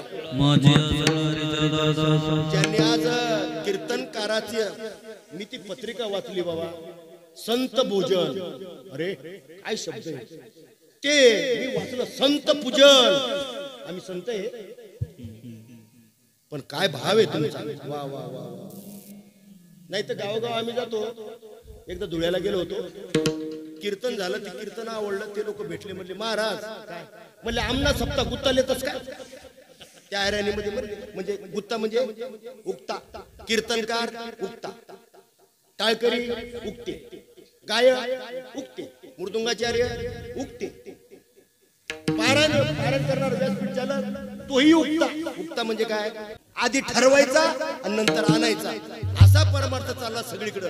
पण इथं मी ती पत्रिका वाचली, महाराज संत पूजन. तुम्ही स्वतः करताना भाड्यानं नाही ना. संत पंगत. मला खूप आनंद वाटला. 8 वर्षांनी आलो, थोडा गाडीला लेट झाला, पण मी सांगितलं काय हरकत नाही, जेवण राहू देऊ आपण बाजूला, पण आधी कीर्तन करू. आलो, सगळ्यांचं दर्शन झालं, खूप समाधान वाटलं. तो खूप बऱ्याचा अभंग तुमच्या पुढे मानला. व्यवस्था आपण करतोय परमार्थामध्ये, आपल्या अवस्थेचा काही आपण विचार करावा यासाठी तो खूप बऱ्याचा अभंग, तो खूप बऱ्याचा अनुभव तुमच्या पुढे मानला. बोलता बोलता एखादा शब्द वेडवाकडा गेला असेल, समर्थ सद्गुरू सच्चिदानंद श्रीपाद बाबा रामदास बाबाजी ज्यांच्या ज्यांच्यावर कृपा झाली महाराज त्याचा परमार्थ तंतोतंत हा माझ्या तुकोबराय ज्ञानोबरायसारखा परमार्थ चाललेला आहे. त्यामध्ये मनामध्ये कुठलीही तीळ मात्र शंका नाही. फक्त इथून पुढेही चालण्याकरता हा जे साधू संतांनी ज्या ज्या गोष्टी अनुभवल्या, ज्या ज्या गोष्टी केल्या त्या आपण प्रत्येक साधकाने करण्याचा प्रयत्न करावा अशी सगळ्यांच्या चरणी प्रार्थना करतो. झालेले कीर्तन रूपी पुष्प ज्यांनी हा संत पंगत घातली त्यांच्या चरणी अर्पण करतो. ज्यांनी संत पूजन करायचं ठरवलंय त्यांच्या चरणी अर्पण करतो. आणि सगळे गंधर्वासारखे गायन करणारे, मला नावाचा काही उल्लेख माहिती नाही, पण तुमच्या सगळ्यांच्या चरणी मृदुंगाचार्य महाराज तुमच्या चरणी, विनेकरी बाबा, हे चोपदार मंडळी, काय वय तरी पण ताट उभे, हो या सगळ्यांच्या चरणी अर्पण करतो. पुन्हा एकदा सिस्टीमवाले सुंदर आवाज दिला. सिस्टीमवाले शूटिंगवाले तुम्ही सुंदर शूटिंग केली. एखादी कॅसेट आमच्याकडे पाठवा. सगळ्या मायबापांच्या चरणी अर्पण करतो आणि या ठिकाणी थांबतो. ज्ञानेश्वर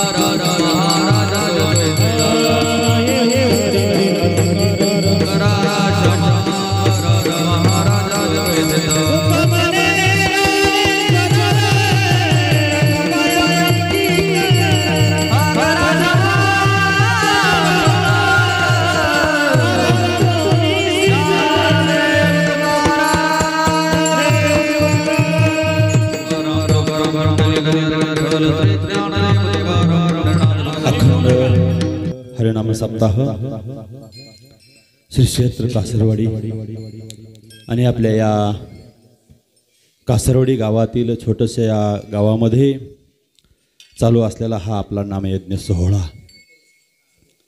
या नामयज्ञ सोहळ्याचा आजचा तिसरा दिवस आणि आजच्या या तिसऱ्या दिवसाचं कीर्तन पुष्प या ठिकाणी आमचे गुरुवर्य हरिभक्तपरायण रामचंद्र महाराज इंगोले यांनी काय सांगावं. वास्तविक जर विचार केला, सूर्याचं वर्णन काजव्यानं करणं अनुचित आहे. मी कितीही वर्णन केलं, काजव्यानं कितीही चमचम करायचा प्रयत्न केला तर सूर्याचं वर्णन होऊ शकणार नाही.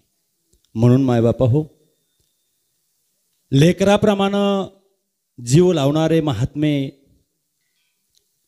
अगदी त्याच न्यायाप्रमाणे कन्या सासुरासी जाय मागे परतून पाहे तैसे झाले माझ्या जीवा किंवा भेटशी केशव या तुकोबराच्या अभंगावरती यथोचित तुम्हा आपल्याला सर्वांना साजेल असं अमृतमय प्रबोधन या ठिकाणी महात्म्यांनी दिलंय. द्यावे तेवढे धन्यवाद आपल्या ग्रामस्थांच्या वतीनं. महाराजांनी जरी सांगितलं असेल तर मी सगळ्यात छोटा आहे, कारण महात्म्यांची उंची अशीच असते. मायबाप सांगणं असतं छोटे तुकोबराय म्हणतात, आकाशा एवढे असणारे तुकोबराय स्वतः म्हणतात मज पामराय काय थोर पण पायीची वाहन पायी बरी. अगदी त्याच न्यायाप्रमाणे या ठिकाणी गुरुवर्यांचा जर विचार केला मायबापा हो, तर आपल्या आळंदी गावामध्ये माऊली ज्ञानोबरायाच्या त्या समाधी सोहळा संजीवन सोहळ्याच्या ठिकाणी लाखोनो समाज येतो एकत्र होतो त्या इंद्रायणीच्या काठावरती. आणि तुम्ही पाहिलं असेल त्या इंद्रायणीच्या काठावरती त्या आळंदीचं जे विश्वशांती केंद्र आहे त्या वेळेस त्या यात्रेच्या वेळेस त्या विश्वशांती केंद्राचं सूत्रसंचालन महात्म्यांकडे असतंय. ही सामान्य गोष्ट नाही आहे. त्याही पुढे जाऊन सांगू, सच्चिदानंद श्रीपाद बाबा सच्चिदानंद रामदास बाबांचा लाखोंच्या संख्येनं पायी जाणारा वारकरी पायीदिंडी सोहळा आळंदी ते पंढरपूर, त्या पंढरपूर पायीदिंडी सोहळ्याचे सूत्रसंचालन महात्म्यांकडे असत आहे. सांगायला छोटा आहे पण विचाराची जर उंची बघितली तर काय सांगावं. मज पामराये काय थोर पण पायीची वाहन पायी बरी या तुकोबाच्या उक्तीप्रमाणे तुम्हा आम्हाला या ठिकाणी महात्म्यांनी आपल्याला अनमोल असं मार्गदर्शन निश्चितच आपण विचार करावा असं या ठिकाणी मी पुनश्च एकदा सर्व ग्रामस्थांच्या वतीनं सप्ताह कमिटीच्या वतीनं महात्म्यांचं पुनश्च एकदा या ठिकाणी अभिनंदन करतो, स्वागत करतो. तदनंतर आपल्याला पुन्हा आज नवीन लाभलेले आपले मृदुंगाचार्य हरिभक्तपरायण निलेशजी महाराज काळे गोड अशी साथ या ठिकाणी महाराजांना केली, त्यांचंही या ठिकाणी आभार मानतो. त्याचबरोबर नेहमीचे असणारे गायनाचार्य भजनी मंडळ टाळकरी गुणीजन चोपदार बाबा हार्मोनियम वादक सर्वांचे या ठिकाणी मी आभार मानून या ठिकाणी आज सकाळी जे संत भोजन होतं ते गणपत रामराव कांडेकर आणि सायंकाळचं जे संत भोजन होतं माधव लक्ष्मण देशमुख. या दोन्ही महात्म्यांनी हरिभक्तांनी सुंदर असं संत भोजन या ठिकाणी दिलेलं आहे. तरी मी या ठिकाणी महाराजांना विनंती करेल की आपल्या हातून त्यांचा छोटासा सन्मान व्हावा आणि तो त्यांनी स्वीकारावा. गणपत रामराव कांडेकर आणि माधव लक्ष्मण देशमुख, चला या ठिकाणी आपला महाराजांच्या हस्ते श्रीफळ आणि वारकरी उपहार देऊन सन्मान होतोय. तदनंतर या महात्म्यांचं जे संतपूजन ज्यांच्या भाग्यामध्ये लाभलं, सहज का होईना ते भाग्य उदयाला आलं आणि ते भाग्य त्या आपल्या ज्या ग्रामस्थांना मिळालं आणि त्यांनी मनमोकळ्यापणानं स्वीकारलं, ते आमचे सुनील जगन्नाथ खैरनार आणि बाळासाहेब भास्कर खैरनार यांचंही या ठिकाणी महात्म्यांच्या हातून शाल आणि वारकरी उपहार देऊन सन्मान होतोय. त्यांनी तोही स्वीकारायचा आहे.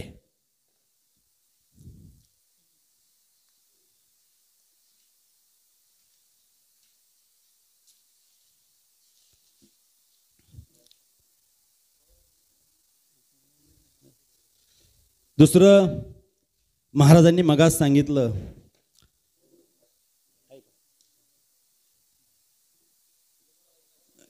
यमुना आजी खैरनार, आपण आला असाल तर आपला सन्मान या ठिकाणी घेऊन जायचा आहे.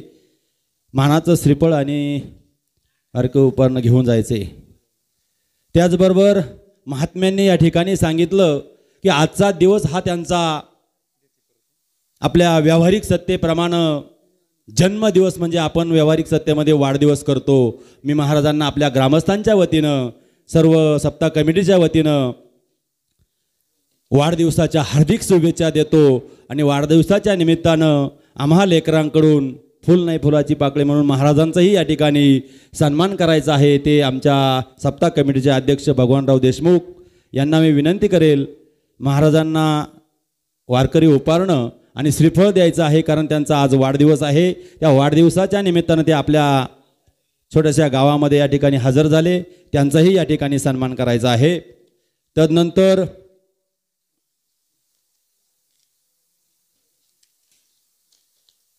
उद्या आपल्या या अखंड हरिनाम सप्त्याचा 4था दिवस आणि या चौथ्या दिवसाचं सुरुवात झाल्यानंतर पहिलंच पर्व या ठिकाणी अचानक होईना पण आले देवाजीच्या मनात तेथे कोणाचे चालेना. त्या भगवंताच्या न्यायाप्रमाणे या ठिकाणी 5 ते 6 या वेळेमध्ये कार्तिकीताई सानप यांचं प्रवचन सेवा होणार आहे. आणि तदनंतर उद्या सायंकाळी 9 ते 11 हरिभक्त परायण आपल्या सिन्नर तालुक्याचं भूषण, नुसतं भूषणच नाही तर भागवताच्या गाढे अभ्यासक असं सुंदर व्यक्तिमत्व एकनाथ महाराज गोळेसर यांचं सुसावी असं हरिकीर्तन या ठिकाणी होणार आहे. आणि त्या महात्म्यांचं संतपूजन या ठिकाणी आपल्या या सप्ताह कमिटीचे अध्यक्ष भगवान पंढरनाथ देशमुख यांनी घेतलेलं आहे. उद्या सकाळचं जे संतभोजन आहे ते संदीप गोकुळ कासार आणि सायंकाळचं जे संतभोजन आहे ते अरविंद रामचंद्र देशमुख. 5 मिनटं थोडीशी 5 मिनटं उठू नका, कारण जरी वेळ झाला असेल तर मी तुमची दिलगिरी व्यक्त करतो. आज 4था दिवस आहे. या ठिकाणी सप्ताह कमिटी पहिल्या दिवसापासून तर शेवटच्या दिवसापर्यंत जे अतोनात कष्ट करतात आणि जे श्रम घेतात, पण तुम्ही सुद्धा या ठिकाणी भरभरून त्यांना आपल्या सगळं हाताने मदत करता, त्याचा नामोल्लेख या ठिकाणी यथोचित आहे. म्हणून 2 मिनिटं कोणी उठू नका. या ठिकाणी पहिल्या दिवसापासून जमा झालेले रुपये अमोल अशोक देशमुख 5000, बांधास कौल उगलमुगले 1500, चंद्रकांत बापूसाहेब देशमुख 2100, उत्तम बाबुराव थोरात 500, अनिल दगडू देशमुख 1500, माणिक कारभारी थोरात 1500, रामनाथ बाबू शेळके 1500, भाऊसाहेब गणपत देशमुख 1500, बाळासाहेब पोपटराव शेळके 1100, श्यामकांत दोंडेवा पवार 500, सुभाष बाबूराव शेळके 2100, सचिन महिषी देशमुख 1001, सोनबा कुशावा साळुंके 1100, एकनाथ तुकाराम देशमुख 500, शरद रामनाथ देशमुख 1100, सुनील रामनाथ सांगळे 1100, सोमान साहेबराव देशमुख 1000 रुपये, नंदू रघुनाथ देशमुख 500, विष्णू दबाजी भुगे 1100, बाळासाहेब लक्ष्मण भुगे 1500, देशमुख 1500, मुन्नाबाई गरीबाई शेख 1100, दिलीप झुंबर देशमुख 1100 आणि अशोक उत्तम शेळके 1001 अशी देणगी या ठिकाणी जमा झालेली आहे. काहींच्या पावत्या फाडलेल्या आहेत, ती रक्कम उद्या जमा होणार आहे. आणि कोणाचे राहिले असेल त्यांनाही मी विनंती करेल, आपण या ठिकाणी या धर्म कार्याला सगळ्या हाताने मदत करायची, कारण हा खेळ नव्हे एकोल्याचा, हे धर्म कार्य आहे. हे धर्म कार्य पुढे नेण्याकरता आपण उदार अंतकरणाने या ठिकाणी धर्म कार्याला मदत करायची आहे. तरी मी पुन्हा या ठिकाणी तुम्हाला सूचित करतो की उद्या रात्री बरोबर 9 ते 11 हरिभक्त परायण एकनाथ महाराज गोळेसर यांचे कीर्तन होईल आणि प्रवचन सेवा कार्तिकीताई सानप यांची होईल. उद्याचं संत भोजन संदीप गोकुळ कासार आणि सायंकाळचं संत भोजन अरविंद रामचंद्र देशमुख यांचं होईल, याची सर्वांनी नोंद घ्यायची आणि कार्यक्रम संपला असेल तरी आहे.